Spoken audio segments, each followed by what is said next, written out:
ठीक, देखो हम लोगों को जो चैप्टर पढ़ना है वो है molecular basis of inheritance. Molecular basis of inheritance, ठीक है। मॉलिक्यूलर बेसिस ऑफ इनहेरिटेंस का मतलब हुआ कि देखिए इनहेरिटेंस, इससे पहले वाला जो चैप्टर था उसमें हम लोगों ने बात करी थी कि इनहेरिटेंस क्या होता है, जिसमें कि हम लोगों ने ये बात कर ली थी कि भाई डोमिनेंट कैरेक्टर क्या होते हैं, रिसेसिव कैरेक्टर क्या होते हैं, कैसे जीन्स ट्रांसफर होते हैं, ये सारी बातें हम लोगों ने रखी।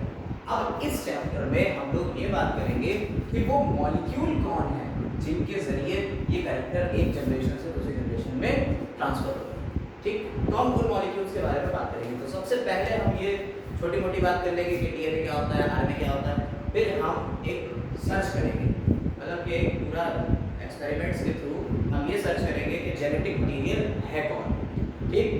विद जो डीएनए है या आरएनए है या प्रोटीन है या कार्बोहाइड्रेट है, कौन जेनेटिक मटीरियल, इसके ऊपर भी पूरा एक्सपेरिमेंट होगा। उसके बाद जब जेनेटिक मटीरियल के बारे में पता चल जाएगा तो हम बात करेंगे आरएनए वर्ड की।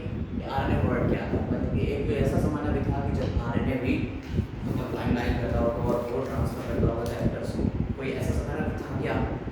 हाँ था। तो उसके बारे में बात करेंगे और उसके बाद एट द एंड हम लोग ये बात करेंगे कि डीएनए से आरएनए कैसे बनता है, आरएनए से प्रोटीन कैसे बनता है और डीएनए से डीएनए खुद कैसे बनता है, यानी कि सेंट्रल डोग्मा की बात करेंगे। DNA replication, DNA to RNA transcription and RNA to protein translation होता है। तो इसकी बात हम लोग करेंगे। इसके बाद लास्ट में हम ये बात करेंगे, 2-3 हेडिंग और रह जाएंगी जिसमें हम ये बात करेंगे कि डीएनए के जो अपनी एक्सप्रेशन है, यानी डीएनए से आरएनए बनता है, आरएनए से प्रोटीन बनता है, ये कैसे गवर्न होता है और इसको क्या हम कंट्रोल कर सकते हैं, तो उसके बारे में बात करेंगे। और at the end human genome project के बारे में बात करेंगे और फिंगरप्रिंटिंग, डीएनए फिंगरप्रिंटिंग के बारे में। इस तरह से ये चैप्टर समराइज हो जाएगा। फिलहाल बात करते हैं हम लोग यहाँ पे न्यूक्लिक एसिड की सबसे पहले और डीएनए के स्ट्रक्चर, ठीक है। डीएनए का स्ट्रक्चर क्या होता है उसको देखिए। हालांकि आप 11th क्लास में बायोमोलिक्यूल चैप्टर में पढ़ गए हैं, लेकिन अगर नहीं पढ़ा है तो कोई बात नहीं, आप और तेजस्वी हो तो थोड़ा सा बता दो। एक डीएनए जो होता है या आरएनए, डीएनए या आरएनए दोनों को मिला के हम क्या कहते हैं, न्यूक्लिक एसिड, ठीक। इन दोनों को मिला के क्या कहते हैं बेटा, न्यूक्लिक एसिड।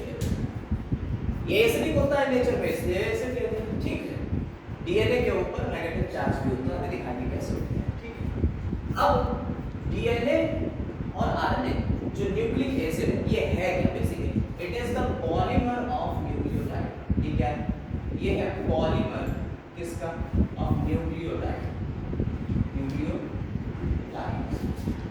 न्यूक्लियोटाइड्स का ये एक पॉलीमर है, यानी कई न्यूक्लियोटाइड एक दूसरे के साथ में जुड़ते चले जा रहे होंगे और उनके एक पूरी चेन जो बनाएगी इस पॉलीमर को क्या कहते हैं, न्यूक्लिक एसिड कहते हैं, ठीक है। वो न्यूक्लिक एसिड इस पॉलीमर है।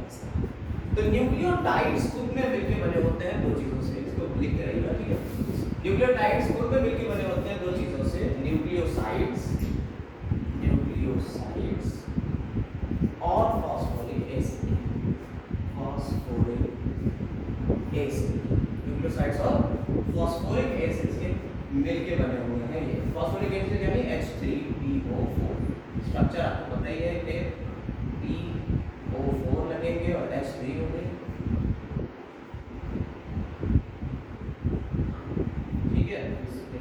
ये अब न्यूक्लियोसाइड जो होता है, न्यूक्लियोसाइड खुद में दो चीजों से मिलकर बना हुआ है, प्यूरिन्स और प्यूरिन्स, नाइट्रोजनस बेस और पेंटोज शुगर, ठीक है। तो नाइट्रोजनस बेस हो गई, नाइट्रोजनस बेस हो गया बेटा, और क्या हुआ, पेंटोज शुगर। पेंटोज शुगर यानी 5 कार्बन की शुगर और नाइट्रोजनस बेस यानी ऐसे बेसेस जिनमें नाइट्रोजन कंटेन हो, ठीक। ये आप बायोमोलिक्यूल पढ़ोगे, फिजिकल केमिस्ट्री में, फिजिकल केमिस्ट्री में तो सेम ऐसे ही जाएगा। ये बहुत सारी चीजें जो है इसमें डीएनए में तो बहुत ज्यादा आगे चल रही है। नाइट्रोजनस बेस जो है ये भी दो चीजों से मिलकर बना होता है, यानी ये दो टाइप के हो सकते हैं, कौन कौन, प्यूरिन्स और pyrimidines या pyrimidines, प्यूरिन्स और pyrimidines। प्यूरिन्स भी फर्दर दो पार्ट में डिवाइड करते दिए गए, प्यूरीन्स भी फर्दर 2 पार्ट में डिवाइड कर दिए गए, एडेनिन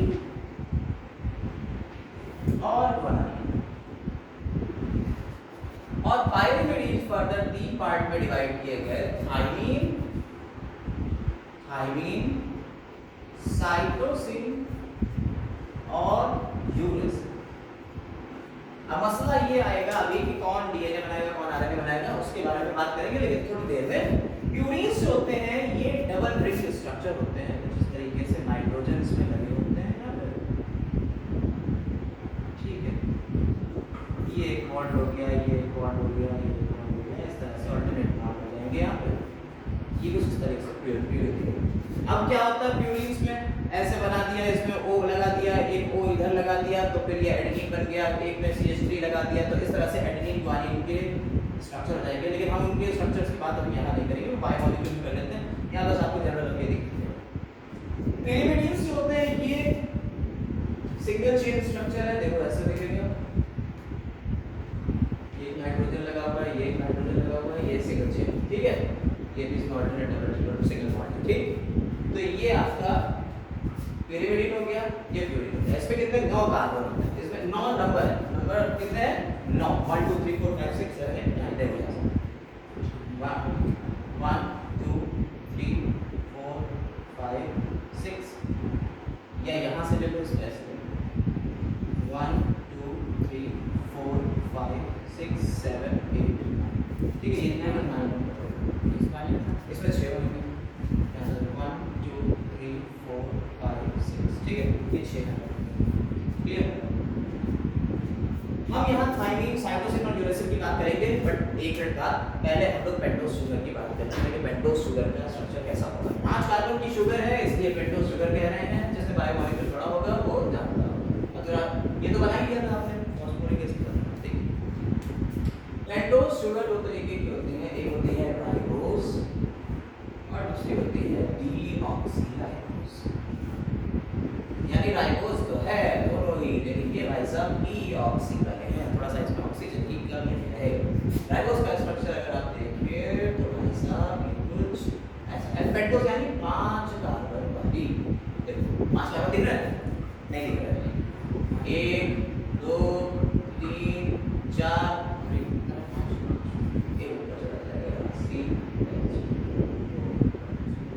ठीक है, ये तो वो है यार, चला तो वो था, ये 1 नंबर है इसका, ये 2 नंबर है, 3 नंबर है, 4 नंबर है, ये क्या ठीक समझ में आगे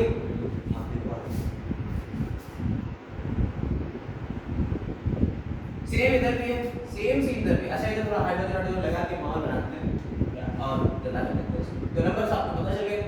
अब हाइड्रोजन यहाँ H लगा दो, यहाँ OH लगा दो, यहाँ OH लगा दो, यहाँ H लगा दो, यहाँ OH लगा दो, यहाँ H लगा दो, यहाँ H लगा दो, OH लगा दो, हो गया। अब बिल्कुल ऐसे ही इधर लगा दो भैया, इधर H हो गया, इधर OH हो गया, इधर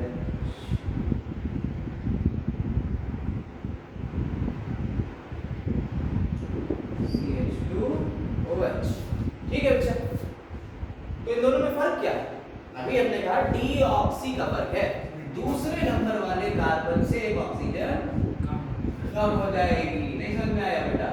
तो ये अपना डीऑक्सी हो गया। अब अगर इसकी हमें कोई अगर फुल फॉर्म बता दे तो बड़ा हम पे एहसान करेगा, बड़ा एहसान हो गया। और कोई करेगा हम पे एहसान? ठीक है, दोनों तुम ही कर दी, कोई बात नहीं। डीऑक्सी राइबो न्यूक्लिक एसिड और राइबोन्यूक्लिक एसिड, ठीक है बेटा। यानी कि इसमें शुगर जो लगेगी वो डीऑक्सीराइबो होगी, इसमें जो शुगर लगेगी वो खाली राइबो होगी, ठीक है।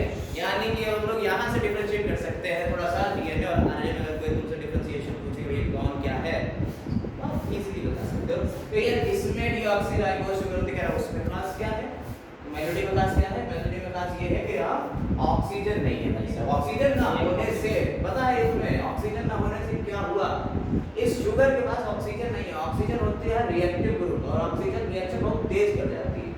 अगर यहाँ रिएक्शन होगी नहीं तो ये स्टेबिलिटी देगा, क्या देगा बेटा? स्टेबिलिटी देगा। इसीलिए डीएनए आरएनए से ज्यादा स्टेबल होता है। आगे बढ़ेंगे हम लोग कि डीएनए आरएनए से ज्यादा क्यों स्टेबल है, क्यों आरएनए से डीएनए बन गया, क्या दुनिया में पहले आरएनए आया या डीएनए? तो भैया आपको बता दें आरएनए दुनिया में पहले आया, उसके बाद डीएनए आया। और एक भाई ये तो बड़ा दिक्कत की बात हो गई है, डीएनए से बना आरएनए और आरएनए से बना प्रोटीन। अब अगर आरएनए बनना ही था तो फिर डीएनए क्यों बना? समस्या, ये बहुत ही बड़ी समस्या है घोर। इसका समाधान क्या है पता है? इसका कोई समाधान ही नहीं है बिल्कुल। ऐसा एवोल्यूशन हुआ, एवोल्यूशन में चीजें बदलती हैं। राइबोस शुगर भाई साहब ऐसी वाली थी, कैसी थी? थोड़े स्टेबल नहीं थी, लेस स्टेबल थी, यानी कि उसको कोई भी आगे बदल सकता था, म्यूटेशन जल्दी हो जाता, और म्यूटेशन जल्दी होता तो इन्फॉर्मेशन रुकती ही नहीं। तो इसने अपने आप को एक स्टेबल कंपाउंड में बदल दिया, आरएनए से वापस डीएनए बना दिया, ये एक स्टेबल कंपाउंड में बदल गया। इसलिए दुनिया में डीएनए रहता है, आपको डीएनए मिलता है। और जब वे कह रहे सर अगर डीएनए ही मिलता है, सारी इन्फॉर्मेशन डीएनए के पास, तो आरएनए क्यों बना? अगला क्वेश्चन आया कि भाई फिर आरएनए क्यों बना? जब आरएनए उसमें बदल गया था, सब तब्दील हो गया, आराम से सब रहते, इतनी खुशी थी, तो फिर ये प्रोटीन को बनने के लिए आरएनए। भाई आपको बता दें कि दुनिया जब बन रही थी तो प्रोटीन की सिंथेसिस की जो फैक्ट्री थी, दैट इज द राइबोसोम, वो किसके अराउंड बड़ा हुआ था? वो पला बड़ा था राइबोसोम के अराउंड, ठीक है, आरएनए के अराउंड वो पला बड़ा। उसने सब सीखा, सारा सब कुछ सीखा कि आरएनए से कैसे प्रोटीन बनना है। आप उसे अचानक से बताया नहीं कल से तुम डीएनए से प्रोटीन बनाओ, तो वो कैसे बना लेगा? उसे सीखा ही नहीं है। हाँ, आगे कभी जिंदगी में कुछ ऐसा हो गया कि वो डीएनए से डायरेक्ट प्रोटीन बनाने लगा, तुम्हारी बात अलग है, लेकिन फिलहाल उसे जो है वो आरएनए ही चाहिए। वो कहेगा हमें आरएनए ही दो तो हम प्रोटीन बना पाएंगे, क्योंकि हमें तो वही आता है आरएनए से प्रोटीन बनाना। ऐसा कोई दूसरा मॉलिक्यूल नहीं है जो डीएनए से प्रोटीन डायरेक्ट बना दे। तो इसलिए डीएनए को पहले आरएनए में कन्वर्ट होना पड़ता है और फर्दर फिर उससे प्रोटीन बनता है। सेंट्रल डोग्मा कहलाता है DNA to DNA replication, DNA to RNA transcription या RNA to protein translation. Central dogma कहलाता है, central dogma of molecular biology. ये ग्रीक एक साइंटिस्ट है, उन्होंने दिया था। ये 21 में भी आ चुका है, बहुत 13 में भी आया, बहुत जगह ये पूछा गया, हो सकता है इस बार पूछ ले। Central dogma of molecular biology, ठीक है, किसने दिया बेटा? फ्रांसिस क्रिक, ठीक है बेटा। असल हमें नहीं आता, एनसीईआरटी में लिखा हुआ, देख लेते हैं। तो ये शुगर का एक कॉन्सेप्ट आपको मिल गया। अब बात कर लेते हैं थोड़ा आरएनए और डीएनए के डिफरेंसेस की। कि अगर हमें न्यूक्लियोटाइड बनाना है, क्या बनाना है? न्यूक्लियोटाइड बनाना है, तो कौन कौन सी चीजें हमें चाहिए होंगी डीएनए को बनाने के लिए, कौन कौन सी चीजें होंगी आरएनए को? हमने एक चैप्टर न्यूक्लियोटाइड का पूरा बता दिया आपको। देखो भैया थायमीन मिलता है आपके डीएनए में, लेकिन इसकी जगह पे रिप्लेस करता है आरएनए में यूरेसिल। आरएनए में थायमीन देगा क्या होगा? यूरेसिल। बस यहाँ दो ही डिफरेंस है, फास्फोरिक एसिड इधर भी मिलेगा और इसमें भी मिलेगा और इसमें भी मिलेगा, दोनों में मिलेगा फास्फोरिक एसिड, ठीक है बेटा, समझ में आ रही बात? अब एक बार फिर से रिकैप दे। एक न्यूक्लियोटाइड में दो चीजें हैं, न्यूक्लियोसाइड और फास्फोरिक एसिड। फास्फोरिक एसिड को छोड़ दो, अभी किनारे रख दो थोड़ी देर के लिए, रखते हैं न्यूक्लियोसाइड पे। न्यूक्लियोसाइड यानी दो चीजें मिली हुई है, नाइट्रोजनस बेस और पेंटोस शुगर। एनसीईआरटी में नाइट्रोजन बेस और पेंटोस शुगर लिखा था, एनसीईआरटी में नाइट्रोजन बेस और पेंटोस शुगर लिखा हुआ है। नाइट्रोजनस बेस दो चीजों से मिलकर बना हुआ है, दो तरीके के हो सकते हैं, प्यूरिन टाइप हो सकते हैं या पिरिमिडीन टाइप हो सकते हैं। ये नाइट्रोजन कंटेनिंग है, इसलिए आपको दिखा दिया कि नाइट्रोजन इसमें है। एडेनिन और गुआनिन इनके नाम हो गए, और थायमीन, साइटोसिन, यूरेसिल। अब अगर क्वेश्चन पूछा जाए अगर डीएनए की बात करें तो हम कितने लिखेंगे? सिर्फ कितने? 4, तो उधर के दो इधर 4। अगर आरएनए के हुए तो कितने? 4। कौन से? ये वाला हटा तो ये नीचे और उधर दो। नहीं समझ में आई बात? यानी आरएनए में ये 4 यूज हो जाएंगे बनने में, और डीएनए में ये वाले 4 यूज हो जाएंगे बनने में, ठीक है, कोई दिक्कत? अब कहा गया शुगर कौन सी ले ले, तो शुगर ये वाली ले लेना, आरएनए के लिए ये वाली लेना ना, डीएनए के लिए आप बना के देख लेते हैं कि है ना, आरएनए के लिए राइबोस शुगर और डीएनए के लिए डीऑक्सी राइबोस शुगर। तो जमा होता है, बना के देख लेते हैं। एक न्यूक्लियोटाइड लिख लेना नाम लिख,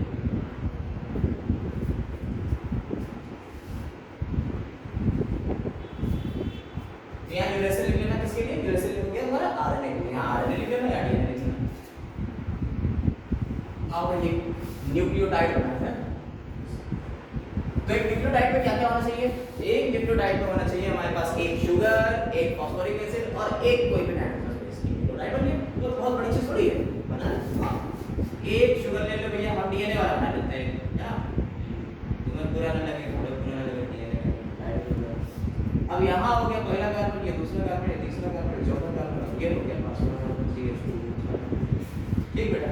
तो दिक्कत कौन से हमने शुगर ली डीएनए के लिए, डीऑक्सीराइबोस, यानी ये वाली शुगर ले ली बेटा। समझ गया बेटा या नहीं?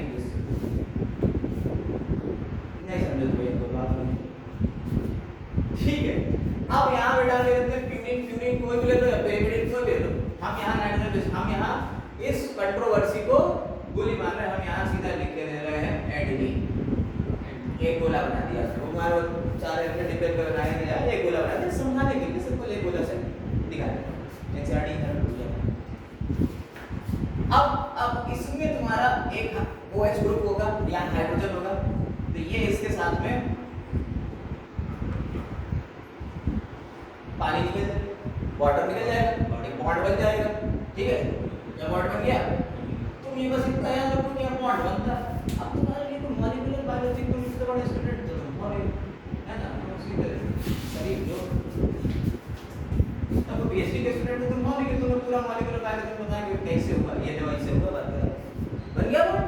बॉन्ड होने की दिक्कत है, एक लाइन की बॉन्ड बन गया।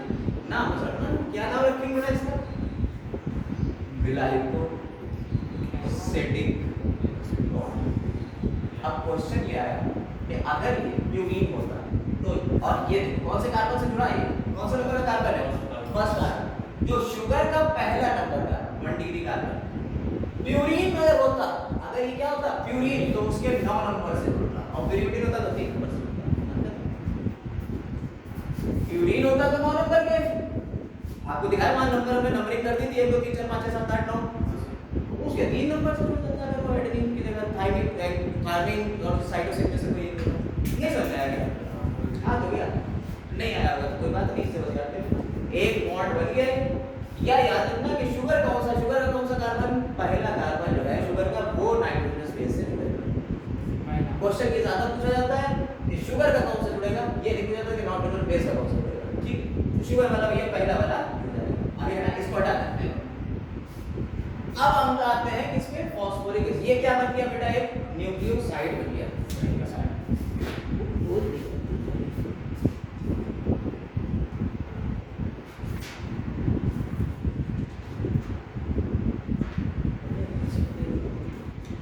हाँ देखो, अब ये क्या बन गया बेटा, न्यूक्लियोसाइड बन गया, ठीक।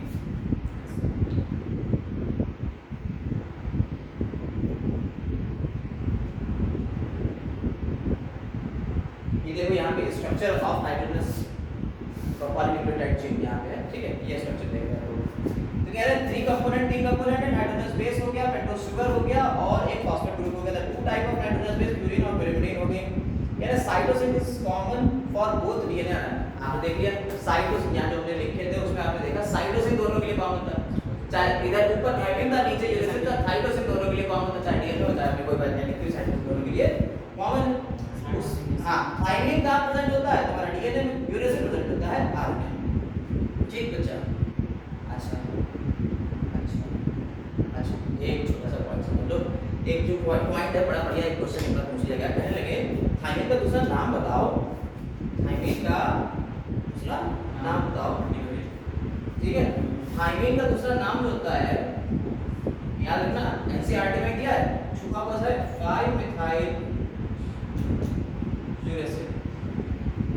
थायमिन का दूसरा नाम क्या है बेटा, 5 मिथाइल यूरेसिल, ठीक है। तो ये हो गया नाम याद कर लेना, ये यहाँ दिया होगा, यहाँ दिया होगा आरएनए न्यूक्लियोटाइड यहाँ पे 2 पोजीशन यहाँ, ठीक। थायमिन का नाम है 5 मिथाइल यूरेसिल, ठीक।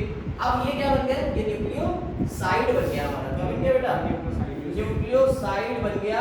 और न्यूक्लियोसाइड के बेटा नाम भी यहाँ पे बड़े बढ़िया बढ़िया हैं, डीऑक्सी एडिनोसिन, अगर ये एडिनिन लगा हुआ है तो क्या कहेंगे, डीऑक्सी एडिनोसिन या काली एडिनोसिन। ऐसे ही ग्वानिन होता अगर लगा हुआ तो डीऑक्सी ग्वानिन या ग्वानोसिन, ठीक। इसके बाद साइटिडिन और यूरिडिन और थायमिडिन, नाम समझ में आया। ये क्या बना, न्यूक्लियोसाइड बना, नहीं बना क्या?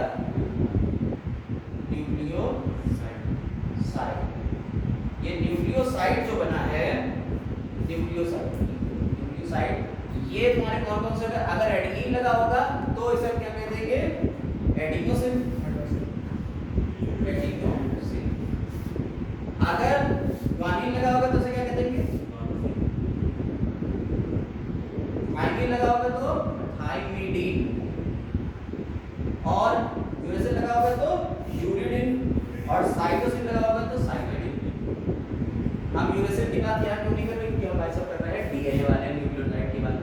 ठीक, अगर यूरेसिल लगा होता तो थाइमिडीन नहीं होता।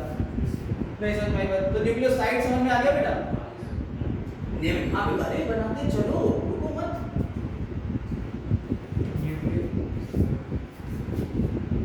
अब क्या बनाएंगे हम लोग यहाँ पे? अब हम लोग बेटा इसे न्यूक्लियोसाइड को न्यूक्लियोटाइड में जादू से बदलने जा रहे हैं। ठीक है, देखें जादू। बस अब न्यूक्लियोटाइड में बदलने का तरीका क्या है? बस एक फॉस्फोरिक एसिड वाला बॉन्ड और लगा दो। भाई H3PO4 था अपने पास, कौन था? H3PO4 था। P का OH वाला लगा दो यहाँ, ये OH ये है, देखो भैया यहाँ से भी निकल जाएगा, एक वाटर का मॉलिक्यूल निकल जाएगा, बीच में O आ जाएगा, एक बॉन्ड बन जाएगा। नहीं समझ में आया क्या? अरे ये वाला बॉन्ड समझो यार, ये तो था। अरे ये नहीं था क्या? अरे था तो यार। तो ये जब ये वाला ये बॉन्ड इससे बनाएगा फॉस्फोरिक एसिड, इसमें बॉन्ड बने तो एक वाटर का मॉलिक्यूल निकाल देंगे, इसमें वो आ जाएगा। इस बॉन्ड को क्या कह देंगे? इसे हम कह देंगे ईस्टर बॉन्ड या फॉस्फोईस्टर बॉन्ड। क्या कह देंगे बेटा इसे? फॉस्फोईस्टर बॉन्ड। इसे हटा देंगे यहाँ पे, हम सीधा एक बॉन्ड मार देते हैं। ये लो देखो कैसे ये बन गया, हो गया। ये कौन सा बॉन्ड है बेटा? फॉस्फोईस्टर बॉन्ड। फॉस्फोईस्टर बॉन्ड। ये डीएनए में बॉन्डिंग से पूछी जाती है ज्यादातर, कौन से बॉन्ड? हम सिर्फ फास्फोरस दिखा। अच्छा, इसकी वजह से क्या होगा? यहाँ एक नेगेटिव चार्ज चलता है। क्या उसको कौन सा चार्ज है? नेगेटिव चार्ज है। अब अगर नेगेटिव चार्ज आ रहा है न्यूक्लियोटाइड के ऊपर, ये बन क्या हो गया? तीन जुड़ गए। अब एक ये जुड़ गया, एक ये जुड़ गया, एक ये तीन जुड़ गए, तो अब ये न्यूक्लियोसाइड बिकम्स न्यूक्लियोटाइड। अरे समझ आ गया? अब क्लियर हो गया। करें कहां से न्यूक्लियोटाइड तो समझ में आ गया। आगे तो ऐसे फास्फोरस को ये पूरा ना दिखा के ड्रामा, हम सिर्फ ये दिखाते हैं ये फास्फोरस। ठीक, क्या कह दिया हमने? न्यूक्लियोटाइड कह दिया। अब न्यूक्लियोटाइड कह दिया तो भैया इनके नाम भी यहाँ पर जो हटा देंगे, ये नाम भी बदल जाएंगे क्या? हाँ हाँ हाँ, CH2 है यहाँ पे, C से डाल। अरे कुछ नहीं होगा, थोड़ी देर बाद फिर सब बदल देंगे। हाँ, खेल ही बदल जाता है, दो बदलते हैं, जज्बात ऐसे बनाना चाहिए ऐसे। अब ये तुम ये बना लो बस एक सर्कल के लिए।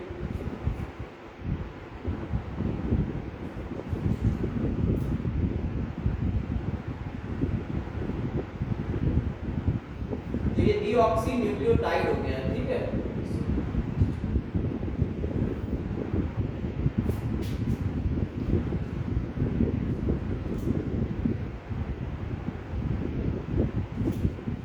ठीक, हटाए आगे बढ़े। अब ये तुम्हें समझ में आ गया? तो यार इसका 5वें नंबर का ग्रुप अभी खाली है, 5वें नंबर ऊपर अभी किसी से जुड़ा हुआ है, किसी से जुड़ा हुआ 5 नंबर इधर, तीसरे नंबर का ग्रुप अभी खाली है। ठीक है, ये याद रखना। अब हम इसका पॉलीमराइजेशन करने जा रहे हैं। हम क्या करने जा रहे हैं? पॉलीमराइजेशन करने जा रहे हैं।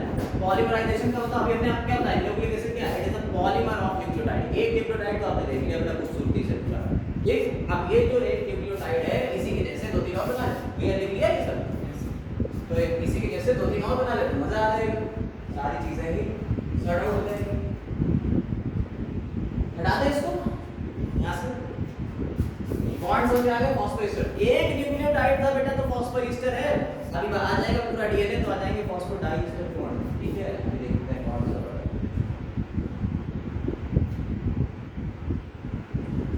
अरे ठीक है, आप देख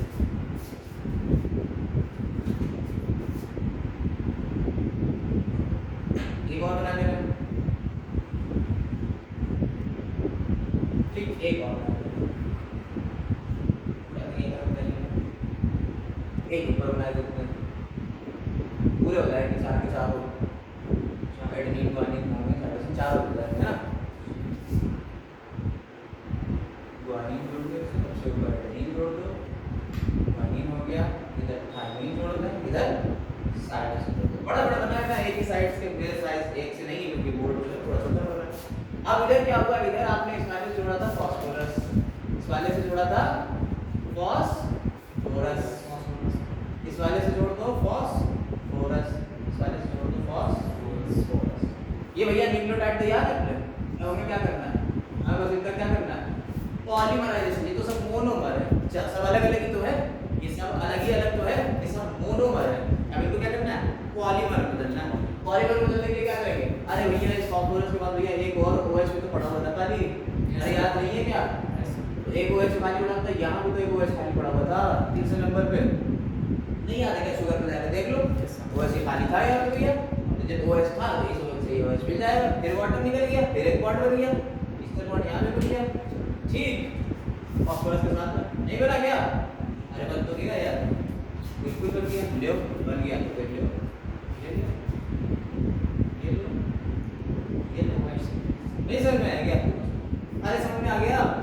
तो अब यहाँ एक नहीं दो फॉस्फोएस्टर है, तब इन दोनों को मिला के क्या कहते हैं कि phosphodiester, phosphodiester bond, James bond, ठीक है, ये हो गया फॉस्फोडाइस्टर बॉन्ड। समझ में आया कि नहीं आया, आर कहाँ है, पी है, ये वाला है फॉस्फोरस वाला, बस हाँ ठीक है। अब बेटा देखो यहाँ नीचे 3 नंबर खाली पड़ा हुआ है, अफसोस पे सर पीट रहा है, यहाँ 5 नंबर खाली पड़ा हुआ है, ठीक, तो इसे हमने 3 प्राइम एंड कह दिया और ऊपर वाले को हमने क्या कह दिया, 5 प्राइम एंड कह दिया। तो यहाँ 3 प्राइम टू 5 प्राइम, आपने स्पाइडरमैन मूवी देखी, बहुत अच्छा काम करा, मूवी मत देखा तो बताइए, मूवी देख रहे होगे तो टीचर तुम्हें समझाना देगा आसानी से। तो देखो बेटा यार क्या हुआ, डीएनए कुछ इस तरीके से दिखाया जाता है आपको, तो डीएनए क्या होता है, सिंगल स्ट्रैंडेड नहीं है बेटा, डीएनए है डबल स्ट्रैंडेड, तो यहाँ तो आपको एक ही लाइन लकीर दिखी, यानी एक ही स्ट्रैंड दिखा। अब ये तुम्हारा लेटर लाइक है, इसको हम अगर और सीधा कर ले तो ये ऐसे दिख जाएगा यार, बिल्कुल ऐसे दिख जाएगा, लेटर के जैसा है, सीधे जैसा, इसके एटम को खोल दे, ये तो ऐठा हुआ है, ट्विस्टेड है, इसी ट्विस्टिंग को हम अगर खोलेंगे सीधा करेंगे तो यार ये ऐसे दिखेगा यार, दिखा है, बिल्कुल दिखा, उससे बढ़ता है ना, रस्सी जल्दी बदलने के लिए ऐड होगा, ठीक है, 5 प्राइम टू 3 प्राइम ये वाला हो गया, और यहाँ 5 प्राइम टू 3 प्राइम ये होता है, एंटी पैरेलल होता है, कैसे आंटी पैरेलल होते हैं यहाँ, ठीक है। तो दो लेटर के दो बड़ी सीढ़ियाँ हैं, इन्हें हम कहते हैं बैकबोन, यहाँ से बेटा रीढ़ की हड्डियाँ यही तो बनाए हुए हैं, इन्हें कहते हैं बैकबोन, ठीक है, बैक BAC के होता है बैकबोन, ठीक है, ये बैकबोन हो गई, ठीक है। अब क्या हुआ बेटा, अब इसके बीच में जो है ये इसकी सीढ़ियां लगी हुई हैं, अब ये कैसे बनता है इस पे हम थोड़ी चर्चा क्या देख लेते हैं, बात कहाँ अभी करें, यही सब तो ये आपका, अरे इसको सिर्फ समझा रहे हैं, इसको बनाना तो ये है, तो हम समझा रहे हैं आपको। तो एक स्ट्रैंड हमने तैयार कर लिया, इसका बैकबोन कहाँ से होगा, जरा देख लीजिए बैकबोन, तो ये बनाना है बैकबोन, ये दोनों मिलके क्या बनाएंगे बेटा, बैकबोन। तो बैकबोन में डीएनए के क्या आ जाएगा, शुगर, पेंटोस शुगर और फास्फोरिक एसिड, तो फास्फोरिक एसिड और शुगर से मिलके क्या बनेगी, डीएनए की बैकबोन। नहीं समझ में आई बेटा, नहीं आई तो बात ठीक और लेगा इतना थोड़ी इतने लेक्चर में इतना ही सुनिएगा, आगे चलो अब देखते हैं। अब देखो एक न्यूक्लियोटाइड इधर भी तो जुड़ेगा, यानी एक बैकबोन इधर भी तैयार करना पड़ेगी हम। अब मसला है कि इधर बैकबोन कैसे तैयार करी जाए, तो ये वाला न्यूक्लियोटाइड नेचर में ये बात मतलब एक बार एमएससी में थे, एमएससी में हम दे रहे थे अपना प्रेजेंटेशन में, थोड़ा भयंकर तरीके से प्रेजेंटेशन चल रहा था और हम भी बार फ्लो में थे, और यार लगा रहा था स्वाई मैम ने हमें जो कर दिया और ये जो डायग्राम बनाया, हम क्या करते बिल्कुल ऐसे ही सेम ऐसे ही डायग्राम में यहाँ पे ट्रेस करते हैं सेम, तो उसका बिल्कुल वही ऐसा होता है हमें। ये जब दूसरे न्यूक्लियोटाइड्स होता है तो नेचर में ये घूम के जुड़ता है, उल्टा होकर जुड़ता है, और याद रखिएगा बेस पेयरिंग होती है, जो नाइट्रोजन बेस है वो दूसरे के साथ पेयर करेंगे, एडेनिन थाइमिन के साथ जुड़ जाता है, गुआनिन साइटोसिन के साथ में बॉन्ड बनाता है, एडेनिन थाइमिन के साथ बॉन्ड बनाता है और गुआनिन साइटोसिन के साथ में बॉन्ड बनाता है, इसे कहते हैं base pairing, nitrogen base pair करना है, बेस पेयर करना है, नहीं समझना बेस पेयरिंग याद रखना, अभी 4 का फूल बताएंगे, उसमें बेस पेयरिंग का बड़ा कॉन्सेप्ट है, क्वेश्चन आ चुका है अभी के नीट में, इसी बार किसके नीट में आया था क्वेश्चन, इसी बेस पेयरिंग के ऊपर ही, तो अभी बताएंगे उसको चर्चा करेंगे, लेकिन तो अब क्या करेंगे हम इसे, जब इसके सामने कोई दूसरा बनाएंगे तो इसके सामने एडेनिन के सामने कौन सा है, थाइमिन, 8T से जुड़ेगा, जी सी से जुड़ेगा, एडीन थाइमिन से जुड़ेगा। अब थाइमिन वाला जुड़ेगा लेकिन थाइमिन वाला के सामने बून पे जुड़ेगा, यानी कि ये कुछ ऐसा होगा। ऐसा समझ में आ गई बात समझ ले। तो इसका ये पहला कार्बन, ये दूसरा कार्बन, ये तीसरा कार्बन, ये चौथा कार्बन और इसी में लगा हुआ पांचवा कार्बन। अरे समझ आ गया ना, बड़ा सही तुम्हें समझ में आ रहा, गजब हो गया। ये देखो ठीक है, तो ये हो गया पांचवा कार्बन। इधर क्या लगाते हैं अपन लोग, ए के सामने टी लगाना है तो टी लगाते हैं, ठीक बेटा, कोई दिक्कत नहीं। इधर 3 नंबर खाली पड़ा हुआ है, अफसोस हो जाए। आगे देखो, अगला इधर देखो, अगला देखो भैया, अगला ये इधर भी एक फास्फोरस ऐसे ही बेचारा पड़ा, तो इधर ठीक है, वाले के सामने साइड बना रहे हो, क्या सीख गए तुम लोग बेटा। ये बोर्ड में आ जाता है, पूछा जाता है कि भैया एक ड्रॉ करो डीएनए का स्ट्रक्चर, आपके एनसीईआरटी बना हुआ भी है, ठीक है। सी के बाद टी के सामने क्या आ जाएगा, टी के सामने क्या आ जाएगा, ए आ जाएगा, ठीक है। और इधर क्या हो जाएगा, इधर क्या हो जाएगा, इधर क्या हो जाएगा, अरे बोलो भाई, जी बिल्कुल सही, जी बच्चा जी। अब देखो बेटा यहाँ क्या हो रहा है, ये सब फिर मोनोमर है। अब क्या करें, इसका पॉलीमराइजेशन कर ले, ठीक है, कर ले पॉलीमर बना ले, 3 से 5 3 से 5 3 से 5 3 से 5, ठीक है। नहीं समझा, 3 से 5 जुड़ जाएगा।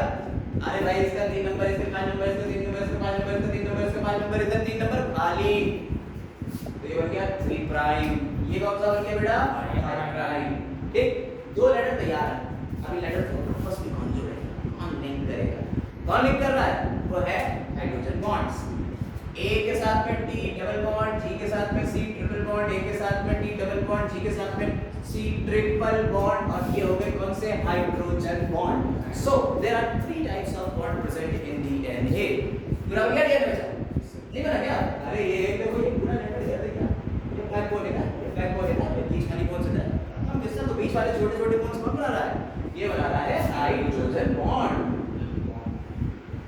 अच्छा बताओ अगर यहाँ इस डीएनए में जीसी भरे होते, सारे के सारे जीसी होते बेस पे, एटी होता ही नहीं, और एक अगर ऐसे बिल्कुल होता उसमें 80 होता, तो बताओ किसका मेल्टिंग पॉइंट ज्यादा होता, 80 के जीसी वाले का।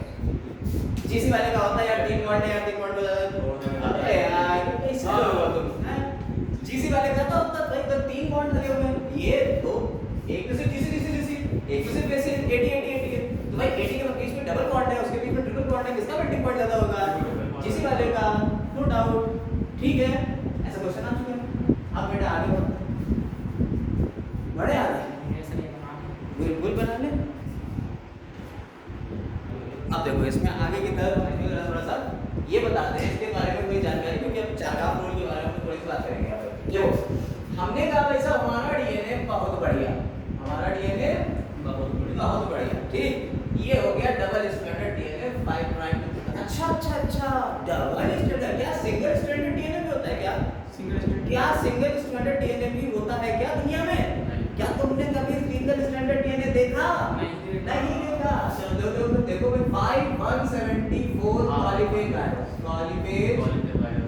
वायरस, ये भैया आपके एंजाइम में लिखा है, पॉलीफेज लिखा है यहाँ, बैक्टीरियोफेज लिख दिया है वो एक बैक्टीरियोफेज, ये होता है सिंगल स्ट्रैंडेड। तुम बता चुके हो बेटा 11th में, तुम अब अलग दिमाग की कोई बात नहीं, ये एनसीईआरटी में लिखा हुआ है, ठीक है।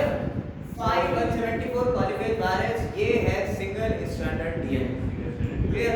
ऐसे डबल स्ट्रैंडेड आरएनए होता है जो हमें पता नहीं है, वायरस हम लिखवा देंगे, हां वायरस होता है डबल स्ट्रैंडेड आरएनए, हटा दो इसको। अच्छा बेटा ठीक है, हटा दो। तो अब आते हैं नीचे 5 prime to 3 prime and 5 prime to 3 prime, भैया देख रहे ना, चूक ना जाना इसमें, ठीक है, देर ना हो जाए, कोई देर ना हो जाए, देख लो बेटा ऊपर 5 होना चाहिए। देखो मैं पूर्ण अभी जो बता रहा हूं एंटी पैरेलल बताया हमने तुम्हें, जब ये उल्टा होकर जुड़ रहा है तो इधर 3 प्राइम आएगा ना 5 के सामने, एंटी पैरेलल नहीं होएगा, हैं। अब ये जो है ये स्पाइरल बाइंडिंग जैसे होती है, वैसे हेलिकल स्ट्रक्चर होता है, हेलिकल स्ट्रक्चर होता है, ठीक। अब क्वेश्चन है कि भैया इसकी हेलिक्स जो होती है उसकी पिच कितनी होती है, पिच जानते हो, पिच जानते हो, अरे पिच तुम लोगों ने कभी फिजिक्स तो पढ़ा ही नहीं, एक वेव के चलने में जितना डिस्टेंस कवर होता है उसे पिच बोलते हैं। तो एक डिस्टेंस है, एक टर्न में कितना डिस्टेंस कवर किया, दैट इज कॉल्ड पिच। एक टर्न में कितना डिस्टेंस कवर किया, दैट इज कॉल्ड पिच। और कितनी होती है पिच? 34 एंगस्ट्रॉम। बच्चा कितनी? 34 एंगस्ट्रॉम। अगर एंगस्ट्रॉम में देखेंगे तो 34 एंगस्ट्रॉम पर एंगस्ट्रॉम कितना होता है? 10 टू पावर -10 मीटर या 3.4 नैनोमीटर। ठीक है, 3.4 नैनोमीटर। ठीक है, अब एक हेलिक्स में ये बेस पेयर होगा बेटा, ये बेस पूरा पेयर, तो एक बेस पेयर एक हेलिक्स में। बेटा सुनना ध्यान से, एक हेलिक्स में कितने बेस पेयर होते हैं? 10 बेस पेयर। देन pp पर टर्न। एक हेलिक्स यानी एक टर्न में कितने बेटा? 10 बेस पेयर। अगर 10 बेस पेयर तो बताओ हर बेस पेयर के बीच की दूरी कितनी? बोलो। अगर ये पूरे टोटल इतना है तो एक बेस पेयर के बीच की दूरी कितनी? हाँ यार, सिंपल डिवीजन मानो ना, सिंपल डिवाइड करो 10 से। इसको डिवाइड करो कितना? 3.4 एंगस्ट्रॉम या नैनोमीटर में 0.34 नैनोमीटर। नहीं समझ में आई बेटा? नहीं आई होगी बेटा, कोई बात नहीं। इस डीएनए की चौड़ाई कितनी होती है? इस डीएनए की होती है चौड़ाई कितनी? 2 नैनोमीटर या 20 एंगस्ट्रॉम। 20 एंगस्ट्रॉम या 2 नैनोमीटर चौड़ाई, ध्यान रखना। अब क्या डीएनए एक ही तरह का होता है? डीएनए क्या एक ही तरह का होता है? अरे भैया डीएनए होता है पूरे 5 टाइप, ABCD Z। अभी डीएनए की फाइलिंग की बात करें तो बेटा बेसिक रहेगा, पीछे वाले सारे फाइल 5 होते हैं ABCD Z। ठीक है, अब बेटा इसको लिखिए ना ऐसा, बहुत अच्छा काम कर लो, पता ही नहीं लिखना लिख लो तो तुम्हारा काम नहीं चलता है। डीएनए का जो डिस्कवरी थी, फर्स्ट आइडेंटिफाई किसने किया था? फ्रेडरिक मिशर ने किया था। फ्रेडरिक मिशर ने सबसे पहले डीएनए को आइडेंटिफाई किया था 1869 में। एनसीईआरटी देख लेना अपने घर के, कहाँ देखते रहते थे, बाहर घूमते सबको। तो फ्रेडरिक मिशर ने 1869 में क्या कर लिया बेटा? डीएनए को आइडेंटिफाई किया और इसका नाम न्यूक्लियन दिया था।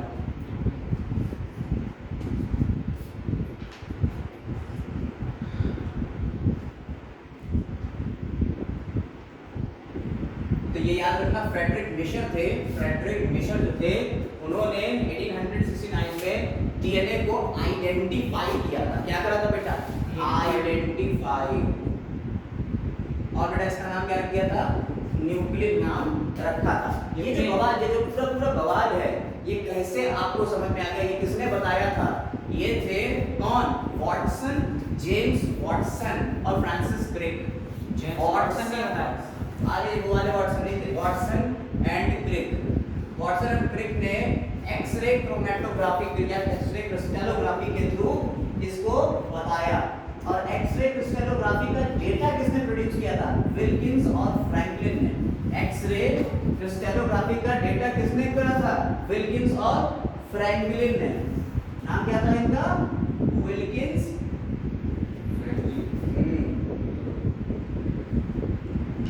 And Franklin. फ्रैंकलिन की स्पेलिंग क्या है बेटा? FRANKLIN। ये फ्रैंकलिन और विल्किंस ने डेटा दिया, ठीक है? इस डेटा की एनालिसिस करी इन भाई साहब ने और स्ट्रक्चर दे दिया। कौन सा डेटा दिया था इन्होंने? एक्सरे क्रिस्टलोग्राफी या एक्सरे डिफ्रैक्शन, ठीक है? X-ray diffraction.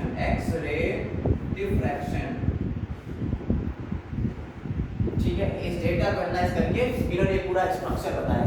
ठीक, पूरा स्ट्रक्चर जो बताया किन्होंने बताया? वॉटसन और क्रिक ने। और ये जो मॉडल था, ये मॉडल पीडीएनए का मॉडल था। ये किसका डीएनए का मॉडल था? पीडीएनए। अभी पीडीएनए का टाइप बता देते हैं, एबीसीडी कौन कौन से। ये पीडीएनए के बारे में बताया था, जिसमें 10 बेस पेयर होते हैं और इसकी कॉइलिंग कैसे होती है? तो ये राइट हैंडेड कॉइलिंग होती है। राइट हैंडेड जो हेलिक्स बन रहा है, तो हेलिक्स कैसा है? तो राइट हैंडेड कॉइलिंग पे चल रहा है। ठीक है बेटा? सही है। तो देखो अब क्या हुआ, अब यहाँ पे तुम्हारा जो डीएनए के टाइप थे, टाइप देख लो कितने टाइप के होते हैं, ए बी सी डी और जेड। ठीक है, अब इस पे जो है यहाँ 12 लिखो, बैक मारो 11 10 9। हाँ बहुत सिंपल तरीका है यार, ये base pair BP base pair पर टर्म हर टर्म में कितने बेस पेयर, अगर ए वाला होगा तो 11, बी वाला होगा 10, 9 8 और 12। ठीक है, अरे ठीक है क्या। अब अगर ये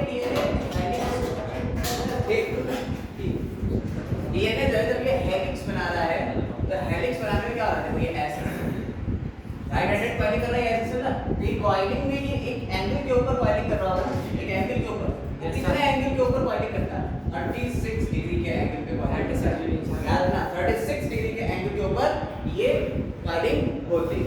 ठीक बेटा, आप सुनो, गुड इवनिंग बेटा।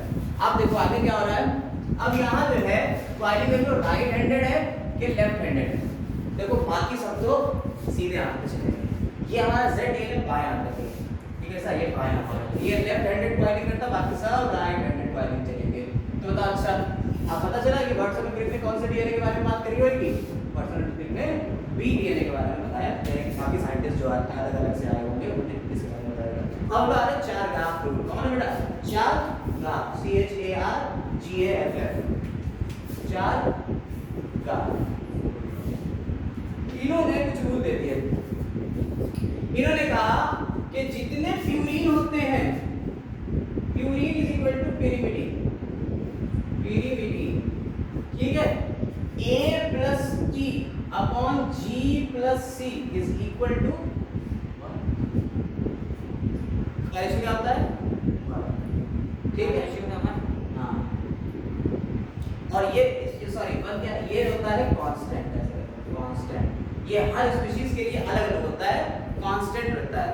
हमारे लिए ह्यूमंस के लिए कितना रहता है 1.55, ठीक है, ह्यूमंस के लिए कितना रहता है 1.55, ई कोलाई के लिए कितना रहता है, ये रहता है 0.93। ये याद कर लो, दो डेटा है, रटे ना, ये क्वेश्चन प्रीवियस ईयर में पूछा गया था, सुनिए तो पढ़ लीजिए, से लेके आना है 1.55।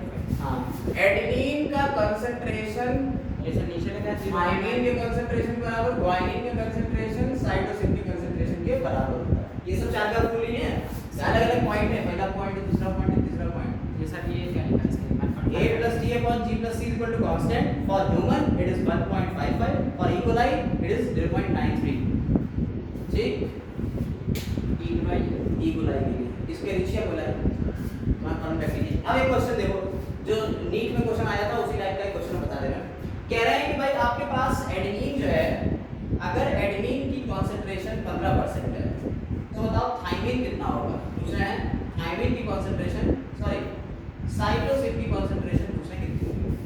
अगर एडेनिन 15% है डीएनए में तो ऐसा दूसरी बात, 4 ग्राफ रूल कहाँ लगेगा, पहली एक बहुत बड़ी बात ये भी समझ लो कि बेटा 4 graph rule double stranded DNA में लगेगा।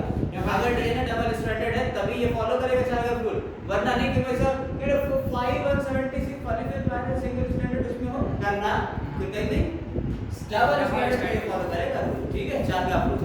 तो भैया यहाँ पे अगर एडेनिन की कंसंट्रेशन 15% है, साइटोसिन की कितनी होगी पता करने का तरीका देखो, सुनो, adenine is equal to thymine, that means adenine और थाइमिन कितना हो गया, 15 कितना हो गया 30 हो गया, अरे 15% एडेनिन 15% थाइमिन, 15 30 हो गया।